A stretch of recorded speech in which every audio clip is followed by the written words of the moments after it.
Đây ngày đó mùi trong ngày mùi rồi nha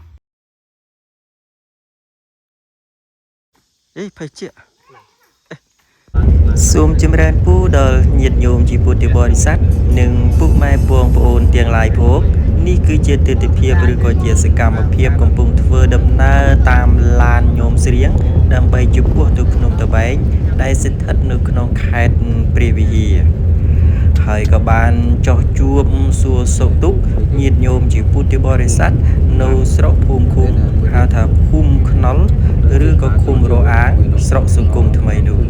ពួកគាត់មើលទៅហាក់បីដូចជាមនុស្សបុរាណផងឬក៏មនុស្សទាន់សម័យផងគាត់និយាយស្ដីអ្វីមានការរាក់ទាក់ខ្លាំងណាស់ដោយសារតែពួកគាត់ស្ថិតនៅក្នុងសង្គមខ្មែរបុរាណយើងហើយឃើញទស្សនវិជ្ជាតាមដងផ្លូវនោះគឺជាជួរភ្នំតបែងនេះពុកម៉ែបងប្អូនចាំស្ដាប់ពួកគាត់និយាយគ្នា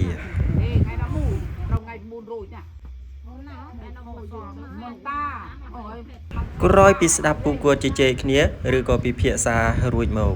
អាត្មាក៏សូមនាំអារម្មណ៍ពុកម៉ែបងប្អូនមកទស្សនាភ្នំតបែងម្ដងនេះគឺជាផ្លូវជណ្ដើរឡើងទៅលើខ្នងភ្នំតបែងដែលមានទំហំធំណាស់ភ្នំតបែងនេះតាំងពីស្រុកគូលែនរហូតមកដល់ស្រុកសង្គមថ្មីឯណេះបើគិតតាមអ្នកបរិស្ថានឬក៏អ្នកស្រាវជ្រាវនៃភ្នំទទឹងភ្នំទំហំភ្នំនេះប្រវែងពីកើតទៅឥឡូវហើយមានចម្ងាយប្រហែលជា65គីឡូភ្នំនេះ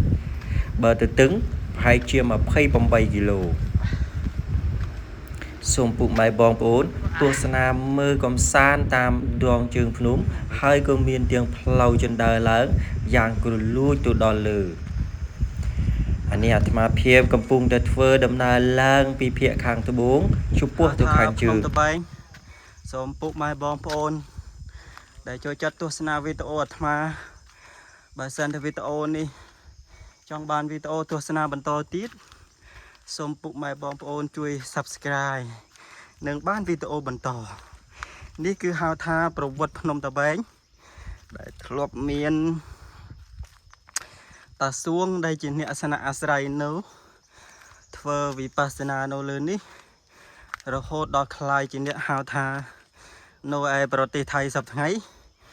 គេហៅថាលោកទេវតាដើរដីក៏ប៉ុន្តែនៅកម្ពុជាគេហៅថាតាសួងនេះដែកនេះគេកំពុងតែធ្វើផ្លូវឡើងទៅលើភ្នំតបែងដើម្បីឲ្យអ្នកទស្សនាឬក៏អ្នកចង់មកគយគន់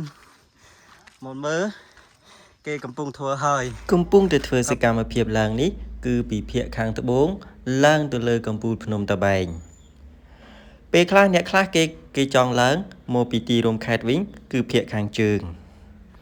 អាត្មាឡើងនេះពីភូមិថ្មដាដែលនៅជួបនឹងជើងភ្នំតបែងហើយក៏កំពុងធ្វើដំណើរឡើងទៅលើនៅលើខ្នងភ្នំតបែងនោះមានទំហំធំណាស់អ្នកស្រុកអ្នកភូមិក៏អាចធ្វើស្រែចម្ការប្រកបអាស្រ័យផលបានដូចជាវាស្រែអញ្ចឹងហើយនៅលើខ្នងភ្នំនោះគេហៅថាវត្តថ្មបីដុំនៅលើខ្នងភ្នំតបែងផងសូមរងចាំទស្សនាទាំងអស់គ្នាភ្នំតបែងវត្តនេះណាផ្លូវបុរាណនេះឡើងភាគខាងលិចឡើងពីខាងនេះវិញឡើងពីខាងត្បូងឡើងពីខាងត្បូងភ្នំឡើងពីខាងត្បូងភ្នំនេះនៅបើគេអ្នកខាងនេះវិញគេឡើងពីជើងមកវិញគេឡើងពីខេត្តយើងពីทางទីរួមខេត្តឧត្តរមានជ័យព្រះវិហារតែនេះថ្មឡើងពីខាងត្បូងភ្នំចាមានតែសัตว์យំទេបាក់សាបាក់សៃយំឡើងព្រាតអូយដុំថ្មបែងដងឪពុកទុកពពេញ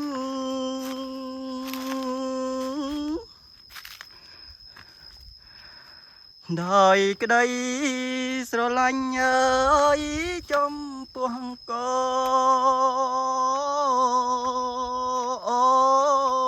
នមកដល់កន្លែងនេះ គឺជាកន្លែងដែលសាលាឆក់ទៀនឬក៏ជាសាលាសំណាក់របស់អ្នកធ្វើដំណើរឡើងភ្នំតាបែងនេះមានទាំងរូបទេពប្រណម្យឬក៏រូបអប្សរាដែលគេតម្កល់ទុកនៅក្នុងសាលាឆក់ទៀនឬក៏ជាសាលាសំណាក់នេះហើយមានទាំងរូបតាឥសីដែលគេធ្វើតំណាងឲ្យភ្នំតាបែងផង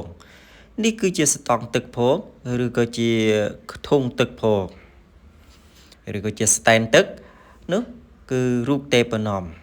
តោះសូមពុកម៉ែបងប្អូនមើលអ្នកជញ្ជូនអុយវ៉ាន់ឡើងទៅលើភ្នំតាបែងដល់គេដាំចំណាំងនេះគឺអ្នកស្ពីទឹកកកឡើងទៅលើភ្នំតាបែង The mountain in តាបែង Country's mountain in តាបែង